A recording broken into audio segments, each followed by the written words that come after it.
शुक्रिया कि आप सब हमारी प्रेस कॉन्फ्रेंस को कवर करने के लिए आज यहाँ पे आए हैं। आपकी प्रेजेंस के लिए बहुत बहुत शुक्रिया। आप सब ने देखा कि पिछली इतनी बड़ी रैली को अगर परमिशन दी थी, पहली चीज तो कोई ऑन रिकॉर्ड परमिशन हमें नहीं पता पड़ी। हमने जिससे ही बात करी तो हमें ये बताया गया कि लोगों की भीड़ ने वहां पे जुलूस निकाला, लोगों के घर तोड़े, मुसलमानों की मस्जिद को आग लगाई और पुलिस प्रशासन के सामने ये सब हो रहा, टारगेट किया गया और मस्जिदों को नुकसान पहुंचाया गया। कुछ मस्जिदों को आग लगाई गई, कुछ मस्जिदों में तोड़फोड़ की गई और कुछ मुस्लिम कम्युनिटी के घरों में भी। के बाद जब ये दंगे हुए, मस्जिदों को आग लगाई गई और महिलाओं के साथ बदतमीजी की गई, तब पुलिस ने फौरन एफआईआर रजिस्टर्ड क्यों नहीं करी? अभी तक हम हमारी प्रेस कॉन्फ्रेंस को कवर करने के लिए आज यहाँ पे आए हैं। आपकी प्रेजेंस के लिए बहुत बहुत शुक्रिया। आप सब ने देखा कि पिछले कुछ दिनों में त्रिपुरा में और अगरतला के आसपास के कुछ शहरों में, पानी सागर में, रवा बाजार में, नॉर्थ त्रिपुरा में मुस्लिम को टारगेट किया गया और मस्जिदों को नुकसान पहुंचाया गया। कुछ मस्जिदों को आग लगाई गई, कुछ मस्जिदों में तोड़फोड़ की गई और कुछ मुस्लिम कम्युनिटी के घरों में भी तोड़फोड़ की गई और महिलाओं के साथ भी बदतमीजी की गई। जब ये न्यूज़ बहुत मुश्किल से, एक तो बहुत कम मीडिया वालों ने इस न्यूज़ को दिखाया, लेकिन जिन लोगों ने भी दिखाया उनको मैं सलाम करता हूँ यहाँ से, उनको मेरी तरफ से बहुत ग्रैंड सैल्यूट। और उन न्यूज़ को देख के फिर जब हमारी टीम ने डिसाइड किया, advocate Amit, advocate Mukesh, advocate Ansar साहब, हम सब ने जब मिलकर डिसाइड किया कि एक फैक्ट फाइंडिंग टीम लेके हम लोग त्रिपुरा जाएंगे। और हम लोग पिछले 3 दिनों से त्रिपुरा में हैं और यहाँ पे आसपास जहाँ पे भी माइनॉरिटी को टारगेट करके उनका नुकसान पहुँचाया गया है, वो हमारी टीम ने वहाँ विजिट किया। वहाँ पे लोगों के स्टेटमेंट रिकॉर्ड किए, उनके वीडियोज़ बनाए, ऑडियोज़ लिए और हमने अपनी फैक्ट फाइंडिंग टीम, जो इनिशियल फैक्ट फाइंडिंग टीम है, हमें ये पता पड़ा है कि ये टारगेटेड अटैक था मुस्लिम कम्युनिटी पे और उनके रिलीजियस स्ट्रक्चर पे।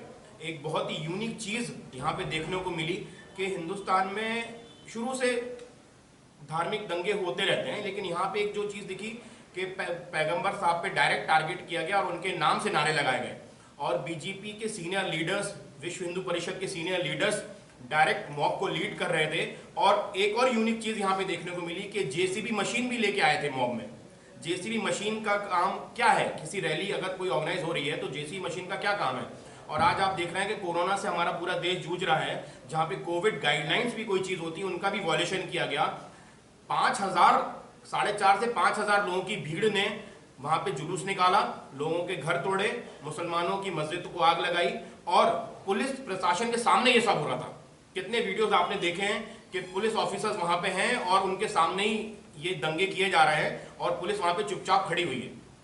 इतनी बड़ी रैली को अगर परमिशन दी थी, पहली चीज तो कोई ऑन रिकॉर्ड परमिशन हमें नहीं पता पड़ी। हमने जिससे ही बात करी तो हमें ये बताया गया कि ऑन रिकॉर्ड कोई परमिशन नहीं दी थी।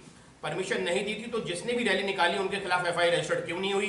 रैली को रोकने का काम पुलिस ने क्यों नहीं किया? और रैली निकलने के बाद जब ये दंगे हुए, मस्जिदों को आग लगाई गई और महिलाओं के साथ बदतमीजी की गई, तब पुलिस ने फौरन एफआईआर रजिस्टर्ड क्यों नहीं करी? अभी तक हम लोग ये जानने में नाकाम है कि कितने लोगों के खिलाफ एफआईआर रजिस्टर्ड हुई है और कितने लोगों को पुलिस छोड़ रही है। त्रिपुरा पुलिस कई बार ये बयान दे चुकी है कि बाहर से कुछ लोग आके हमारे यहाँ की स्टेट का माहौल खराब करना चाह रहे हैं, झूठी खबरें फैला रहे हैं। तो मैं ये कि जितना भी नुकसान हुआ है, मॉस्क का, मस्जिद का डिमोलिशन हुआ है या फिर आग लगाई गई है या तोड़ा गया है, मैं आपको हमारी जो मांगे वो मैं पढ़ के बताना चाहूंगा। सरकार हाईकोर्ट के सेवानिवृत्त जज की अगुवाई में जांच कमेटी बनाकर पूरी घटना की जांच करवाए। पीड़ितों की शिकायत पर आवश्यक तौर पर अलग अलग एफआईआर लिखी जानी चाहिए। इस उपद्रव की वजह से जिन लोगों के वाणिज्यिक प्रतिष्ठानों को आर्थिक नुकसान हुआ है उन सभी को राज्य सरकार द्वारा उचित मुआवजा तय किया जाए व उसकी भरपाई जल्दी की जाए, ताकि ये बेगुनाह अपनी जिंदगी को दोबारा से पटरी पर ला सकें और खत्म हो चुके उनके व्यापार और धंधे सुचारू रूप से पुनः शुरू हो सके। आगजनी और तोड़फोड़ में प्रभावित हुए धार्मिक स्थलों को सरकार अपने खर्च पर दोबारा बनवाए। हिंसा होने की आशंका के बावजूद कठोर कदम नहीं उठाने के कारण हुई हिंसा में थानाधिकारी की जिम्मेदारी तय की जानी चाहिए। उनको तुरंत अपने पद और थाने से हटाकर नया थानाधिकारी लगाया जाना चाहिए। रैली में पैगंबर मोहम्मद के अपमान करने वाले नारे जिन्होंने लगाए उन व्यक्तियों और संगठनों के विरुद्ध कठोर कार्रवाई की जाए, ताकि दोबारा राज्य का सौहार्द वातावरण खराब नहीं हो सके। सोशल मीडिया पर झूठे और भड़काऊ मैसेज वायरल करने वाले लोगों और रैली के लिए बार बार लोगों को उकसाने वाले और हंगामा करने वाले सभी लोगों को संगठनों पर मुकदमा दर्ज हो, सख्त से सख्त कानूनी कार्रवाई हो और जो भी इस उपद्रव में दोषी हैं और लूटपाट और आगजनी में लिप्त हैं उनकी जांच हो और सभी अपराधियों के खिलाफ बिना भेदभाव के फास्ट ट्रैक अदालती कार्रवाई होनी चाहिए। मैं अपनी बात यहीं समाप्त करूंगा। अब मैं रिक्वेस्ट करूंगा हमारे साथी मुकेश जी से, एडवोकेट मुकेश जी जो कि सुप्रीम कोर्ट में लॉयर हैं, वो अपनी बात रखें। त्रिपुरा पुलिस ने उन बाहर के लोगों के खिलाफ एफआईआर रजिस्टर क्यों नहीं करी, उनको जेल में क्यों नहीं डाला? और अब तो हम खुद अपनी आंखों से देख के आए हैं, हमारे सब साथी अपनी आंखों से देख के आए हैं कि मस्जिदों को जलाया गया है, कुरान शरीफ जलाया गया है, पैगंबर साहब की शान में गुस्ताखी की गई है, उसमें एफआईआर रजिस्टर्ड क्यों नहीं हो रही अभी तक? और अगर एफआईआर रजिस्टर्ड हुई तो उसकी कॉपी पत्रकार भाइयों के पास होनी चाहिए थी और लोगों को अरेस्ट किया जाना चाहिए था। आज आप सब देखते हैं कि ट्रैफिक वॉल्यूशन अगर हम करते हैं तो एक कांस्टेबल वीडियो रिकॉर्डिंग करके बना लेता है कि इन्होंने रेड लाइट जंप किया। तो जब इतना बड़ा ह्यूमन राइट्स वॉल्यूशन हो रहा था तो क्या पुलिस ऑफिसर से कैमरे ऑफ हो चुके थे, या फिर सरकार से ऊपर से इंस्ट्रक्शन थी उनको कि कैमरे से कोई भी चीज रिकॉर्ड नहीं होगी? व्हाट्सएप और सोशल मीडिया का इस्तेमाल बहुत हाई लेवल पे किया गया मॉब को मोबिलाइज करने के लिए, और उसका एक बहाना यह बनाया गया कि बांग्लादेश में जो माइनॉरिटीज को टारगेट किया गया है, अटैक किया गया है, उसका हमें बदला लेना है, और हिंदुस्तान में और त्रिपुरा में जो स्टेटमेंट उन्होंने दिया मुल्लागिरी नहीं चलेगी।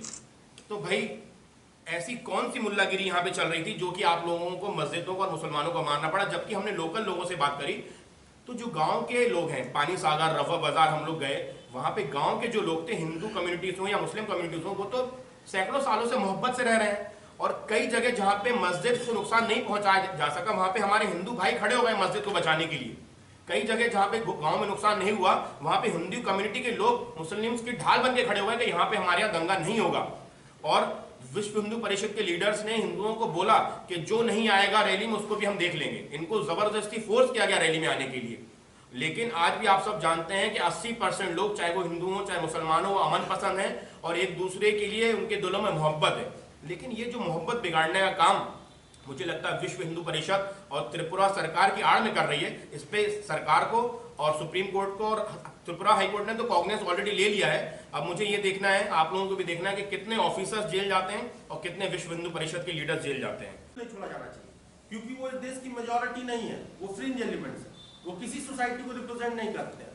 वो लोग एक माहौल बनाना चाहते हैं कि सोसाइटी भी ऐसा सोचे, एक दूसरे के लिए सस्पिशन, एक दूसरे के लिए इंटॉलरेंस क्रिएट करना चाहते हैं कि कोई हिंदू मुसलमान को देखे तो डर जाए, कोई मुसलमान हिंदू को देखे तो डर जाए।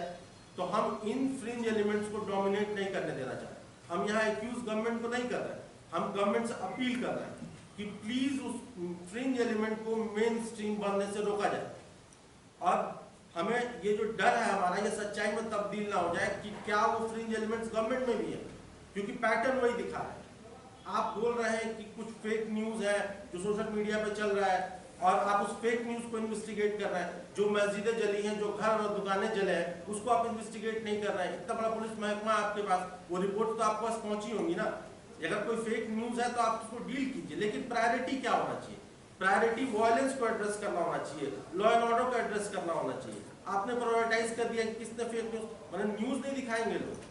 हो सकता है कुछ लोग फेक न्यूज चला रहे हो, आप उनके ऊपर कार्रवाई कीजिए, लेकिन अभी एट द मोमेंट प्रायोरिटी क्या होनी चाहिए? अभी एट द मोमेंट ये जो वायलेंस हो रहा है, जो मिसक्रिएंट्स हैं, जो सोसाइटी में जाके इस तरह का सद्भाव खराब कर रहा है, उनको आप पकड़िए ना, क्योंकि वो अगर खुले घूमते रहे तो सोसाइटी की जो हार्मनी है वो बिगड़ जाएगी। ये पीस, लॉ एंड ऑर्डर सब खराब हो जाएगा। और आपकी ड्यूटी है लॉ एंड ऑर्डर को मेंटेन करना। आप याद कीजिए, आप किसी कॉन्स्टिट्यूशनल पद पे बैठे हैं, आप किसी एक आदमी के मुख्यमंत्री या मंत्री या डीजी और चीफ सेक्रेटरी नहीं है, आप पूरे राज्य के चीफ सेक्रेटरी और डीजीपी है। आपसे मैं अपील करता हूँ इस माध्यम से, आप लोग इस प्रेस के जरिए, कि प्लीज आप वो जो मिसक्रिएंट है, एंटी सोशल एलिमेंट है, जो फ्रिंज एलिमेंट है, जो किसी भीड़ का हिस्सा बन के किसी एक पर्टिकुलर कम्युनिटी को टारगेट कर रहे हैं, उनको आप पकड़िए, आइडेंटिफाई कीजिए, उनके ऊपर कार्रवाई कीजिए। और ये जो कार्रवाई में कि 4 लोग अरेस्ट हो गए, 4 पे एफआईआर हो गया, आप कंप्लेन को एफआईआर में नहीं बदल रहे हैं, ये सब बहुत ही लैकलस्टर एटीट्यूड है। आपको इसको करेक्ट करना पड़ेगा। एडमिनिस्ट्रेशन ऐसे चलाएंगे तो लोगों का आपके ऊपर से विश्वास खत्म हो जाएगा। तो ये मेरा सुझाव है गवर्नमेंट को, और यहाँ के लोगों से मैं अपील करूंगा कि देखिए, ना हिंदू लोगों में से ये मेजॉरिटी नहीं है जो मुसलमानों के खिलाफ कोई दुर्व्यवहार करता हो या अपने मन में कोई दुर्व्यवहार पाल के बैठा हो। ये वो लोग हैं कि चाहते हैं कि हिंदू और मुस्लिम कम्युनिटी के बीच में पोलराइजेशन हो और वो एक मेजॉरिटी पोलराइजेशन को लीड करे। कोई भी हिंदू नहीं है जो पीस लविंग नहीं है, वो मेजॉरिटी लोग हैं जो पीस लविंग है, पढ़ना चाहते हैं, नौकरी करना चाहते हैं, उन्नति करना चाहते हैं। वो आपसे नफरत करके अपनी जिंदगी नहीं काटना चाहते। और हिंदुओं से भी कहूंगा कि ये मुसलमान उतने ही इस देश के नागरिक हैं जितने आप हैं। तो इनको काफी आयरनीज देखिए, मतलब कोई एक सिमिलर पैटर्न नहीं है। एडमिनिस्ट्रेशन का भी सिमिलर पैटर्न नहीं है। पहला दिन हमारा जो डेस्टिनेशन था वो उदयपुर गोमती विलेज में था, जो कि साउथ टू त्रिपुरा है, सॉरी अगरतला है। वहाँ हम गए तो वहाँ एडमिनिस्ट्रेशन इतना रिलक्टेंट था हमें ग्राउंड में बात करने देने से और फैक्ट्स को पता करने से, कि the all establishment of the police force in the district came to our spot and made their each and every effort कि हम लोग बात ना कर पाए। इनफैक्ट वहाँ पे हम दोनों कम्युनिटी के लोगों से ठीक से बात भी नहीं कर पाए। And they was so adamant and so rude कि उनको किसी भी कॉन्स्टिट्यूशनल प्रावधान से कोई फर्क नहीं पड़ता है। वहाँ मुझे लगा कि I am in A police state, यहाँ पे पुलिस के अलावा दूसरे किसी के पास कोई अथॉरिटी नहीं। लेकिन फिर जब हम कल विजिट कर रहे थे और कैलाश आरा की डीएम से बात हुई हमारी, तो एक पॉजिटिव रिस्पांस मिला। उन्होंने बताया पूरी चीज़ों को कि उनके डिस्ट्रिक्ट में क्या है और बिल्कुल साफ साफ बताया। And he even called me today morning कि आप लोग सर आ रहे हैं and we would like to arrange for your security and all. तो मुझे ये लगा कि देखिए एक वही गवर्नमेंट स्टैब्लिशमेंट है, एक वही ऑफिसर है जो कितना मतलब अपने ड्यूटी के लेके कितना मतलब इफेक्टिव है और कितना मन से अपनी ड्यूटी को कर रहा है। और वहीं एक दूसरे डिस्ट्रिक्ट में हमने देखा कि पूरा पुलिस स्टैब्लिशमेंट त्रिपुरा की पूरी छवि को खराब करने पे लगा हुआ है। हम किसी एक कम्युनिटी के नुमाइंदे नहीं हैं, हम दोनों कम्युनिटी से जानना चाहते हैं कि ये कम्युनल टेंशन हो क्यों रही है। इस देश में आज तो कोई दो रिलीजन के लोग साथ नहीं रहने आए, बहुत दिनों से रह रहे हैं और वो लोग यहाँ रह रहे हैं और बहुत शांति से रह रहे हैं। तो आज अचानक क्या हो गया और त्रिपुरा में क्या हो गया कि ये कम्युनल टेंशन फ्लेयर अप करने लगी। तो हमने सोचा कि बात करें। तो उनको इससे भी समस्या है। हिंदुस्तान का नागरिक होने के लिए यहाँ अमेरिका की तरह ड्यूअल सिटीजनशिप तो नहीं है कि मुझे कोई वीज़ा लेना पड़ेगा स्टेट में आने के लिए या कोई परमिशन लेनी पड़ेगी। मैंने चेक भी किया, धारा 144 भी नहीं लगी थी कि मुझे इन्फॉर्म करके जाना हो। उसके बावजूद भी and I was ready to fulfil the state commitments कि मुझे अगर किसी से परमिशन लेनी है, किसी को इन्फॉर्म करना है साइट पे जाने से पहले, दे वाज सो रिलक्टेंट कि उनका ये था कि आप यहाँ से जाइए। और उनको देख के ऐसा लग रहा था कि वो पता नहीं क्या छुपाने की कोशिश कर रहे हैं। तो मैं इस बात को और दोनों कम्युनिटी के माध्यम से रखना चाहूँगा। जो भी साइट विजिट्स की तो बहुत अच्छी चीज़ें देखी और कुछ बुरी चीज़ें भी देखी। अच्छी चीज़ें ये देखी कि मैंने पहली बार ये देखा बड़े पैमाने पे मुस्लिम कम्युनिटी के लोग बीजेपी के ऑफिस बेरर हैं। ये काफ़ी एस्टॉनिशिंग था मेरे लिए और सरप्राइजिंग भी था कि मतलब ये दिखने के लिए नहीं मिलता है। लेकिन मैंने देखा कि कल एक पानी सागर में एक गाँव था रोआ, वहाँ हम लोग गए। वहाँ जो माइनॉरिटी सेल के जनरल सेक्रेटरी थे वो आए थे हमसे मिलने और वो बीजेपी माइनॉरिटी सेल के जनरल सेक्रेटरी थे। वो 1800 किलोमीटर के आसपास दूर बैठे थे और हमें लगा कि यहाँ कुछ ऐसा हो रहा है जिससे पूरे हिंदुस्तान को खतरा है। तो हमने ये टीम बनाई जो आपके सामने है, जिसका परिचय आप लोग ऑलरेडी भाई दे चुके हैं। तो हमें लगा कि इसको एड्रेस करना चाहिए क्योंकि इसमें हमको एक प्रोग्राम दिखा, एक पैटर्न दिखा। ये पैटर्न हम ऑलरेडी एमपी यूपी में देख चुके हैं, जिस पैटर्न में एक पूरी भीड़ को पूरे साल 2 साल तैयार किया जाता है, उनको भड़काया जाता है, उनके अंदर एंटी अदर कम्युनिटी सेंटिमेंट जगाया जा रहा है कि जैसे ये देश सिर्फ किसी एक कम्युनिटी का है और धार्मिक आइडेंटिटी के हिसाब से ही इस देश में आदमी को जगह मिलेगी। जो किसी एक पर्टिकुलर धार्मिक आइडेंटिटी का होगा उसको बड़ी जगह मिलेगी, बाकी लोग जो दूसरी धार्मिक आइडेंटिटी को उनको छोटी जगह मिलेगी। तो ये पैटर्न हमें आपके जरिए न्यूज़ चैनल्स पे, सोशल मीडिया चैनल्स पे दिखा कि ये शायद वही हो रहा है। जब हमने दंगे देखे और मॉब का वो नारेबाजी देखी, जो पहली बार नहीं है, हम मध्य प्रदेश भी जा चुके हैं, वहाँ भी देखा हमने, सेम पैटर्न था, सेम तरह से लोग बातें कर रहे थे, सेम वही भड़काऊ नारे बना रहे थे जो कि ग्राउंड पे नहीं बनाए जा सकते। वो काफ़ी क्रिएटिव नारे हैं जो बैठ के किसी कॉन्फ्रेंस रूम में या किसी मीटिंग रूम में बैठ के तय किए गए और तब जाके ज़मीन पे लगाए जा रहे हैं।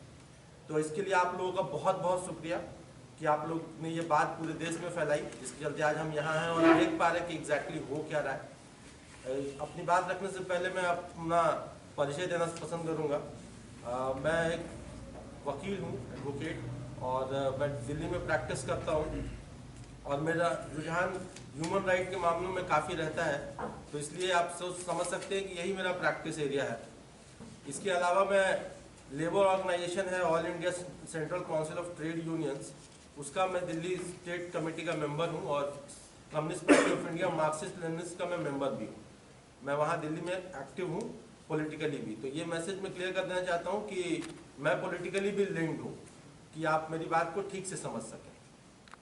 हमारे जो बाई तरफ बैठे हैं advocate Amit Srivastava, Supreme court of Delhi और लॉयर्स फॉर डेमोक्रेसी में कोऑर्डिनेशन कमेटी के सदस्य हैं। Advocate Ehtesham Hashmi, Supreme court of Delhi.